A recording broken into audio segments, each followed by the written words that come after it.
তোমরা যদি BSSCI digital learning অ্যাপটা ইনস্টল করে থাকো তাহলে কিন্তু অ্যাপের মধ্যে একটা অপশান রয়েছে প্রোগ্রেস রিপোর্ট। কি এই প্রোগ্রেস রিপোর্ট এবং কোথা থেকে পাবে সেটা তোমাদের চলো আমি একবার দেখিয়ে দিই। প্লে স্টোর থেকে বিএসএসসিআই ডিজিটাল লার্নিং অ্যাপটা ইনস্টল করার পর বাঁদিকে 3টে লাইন পাবে।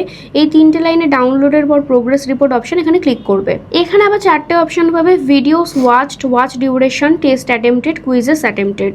মানে তুমি ভিডিও কটা দেখেছো, মানে অ্যাপ থেকে ভিডিও কটা দেখেছো, কত ডিউরেশনের মধ্যে দেখেছো, কটা টেস্ট দিয়েছো এবং কটা কুইজ অ্যাটেম্প্ট করেছো।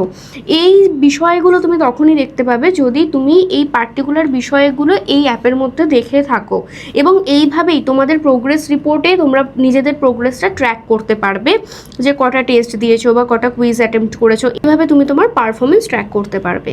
তাহলে অবশ্যই বিএসএসসিআই ডিজিটাল লার্নিং অ্যাপের মাধ্যমে একবার চেক করে নিও। কিছু কোয়ারি থাকলে কিন্তু কমেন্ট করতে ভুলো না।